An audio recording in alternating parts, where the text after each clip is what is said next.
നമസ്കാരം.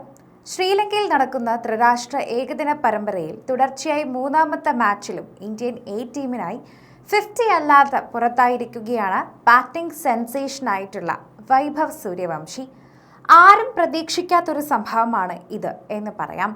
വൈഭവ് സൂര്യവംശി എന്ന വണ്ടർ കിഡിനെ കുറിച്ച് ഒരാൾ പോലും പ്രശംസിക്കാത്തൊരു കാലത്തിലൂടെ അല്ല നമ്മൾ കടന്നു പോകുന്നത്. ക്രിക്കറ്റ് ആരാധകർ, ക്രിക്കറ്റ് കാണുന്നവർക്ക് വളരെ നന്നായി അറിയുന്ന ഒരു പേരായി മാറിക്കഴിഞ്ഞു വൈഭവ് സൂര്യവംശി. ഇത്രയും ചെറിയ പ്രായത്തിൽ ലോകത്തിൽ എല്ലാവർക്കും അറിയുന്ന ഒരാളായി മാറിയ സൂര്യവംശി ഇപ്പോൾ എന്ത് സംഭവിച്ചു എന്നാണ് എല്ലാവരും ചിന്തിക്കുന്നത്. ശ്രീലങ്കയുമായുള്ള മത്സരത്തിലാണ് ഭേദപ്പെട്ട തുടക്കത്തിന് ശേഷം 15കാരൻ വിക്കറ്റ് കൈവിട്ടത്. 21 റൺസ് മാത്രമേ വൈഭവിനോട് നേടാനായുള്ളൂ. 14 ബോളിൽ 3 ഫോറും 1 സിക്സറും ഉൾപ്പെട്ടതാണ് ഇടംകൈയൻ ബാറ്ററുടെ ഇന്നിംഗ്സ്. ഈ മാസം അയർലൻഡ് പര്യടനത്തിൽ സീനിയർ ടീമിനായി അരങ്ങേറാൻ തയ്യാറെടുക്കവെയാണ് വൈഭവിന് എ ടീമിനൊപ്പമുള്ള കന്നി പരമ്പരയിൽ അടിതെറ്റിയിരിക്കുന്നത്.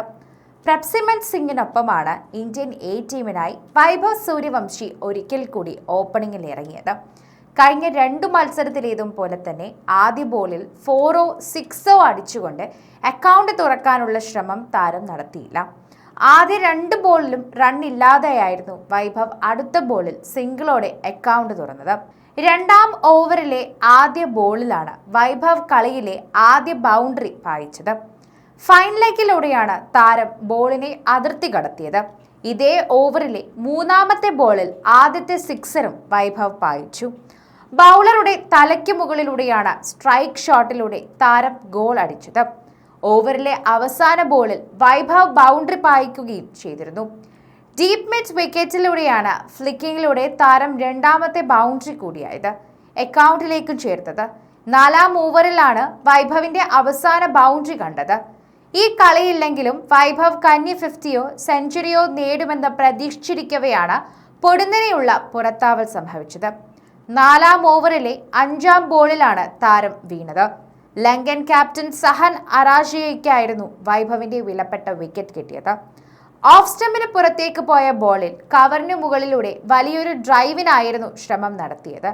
പക്ഷേ ബോളിന്റെ ടേൺ കണക്കുകൂട്ടൽ തെറ്റിച്ചു. എഡ്ജായ വൈഭവിനെ പോയിന്റിൽ വനൂജ സഹൻ അനായാസം പിടികൂടുകയും ചെയ്തു. നേരത്തെ ശ്രീലങ്കൻ എ ടീമുമായുള്ള പരമ്പരയിലെ ഉദ്ഘാടന മത്സരത്തിലും വൈഭവ് സൂര്യവംശി നിരാശപ്പെടുത്തിയിരുന്നു. 12 ബോളിൽ 3 ഫോർ ഉൾപ്പെടെ 14 റൺസ് എടുക്കാനേ താരത്തിനായുള്ളൂ. അഫ്ഗാനിസ്ഥാൻ എയുമായുള്ള 2ാമത്തെ മത്സരത്തിലാണ് വൈഭവിന്റെ ഏറ്റവും മികച്ച ഇന്നിംഗ്സും പരമ്പരയിലെ ഉയർന്ന സ്കോറും കണ്ടത്. ഒരു സിക്സർ മാത്രം അകലെ എ ടീമിനൊപ്പമുള്ള ആദ്യത്തെ 50 താരത്തിന് നഷ്ടമാവുകയായിരുന്നു എന്നതാണ് ശ്രദ്ധേയം.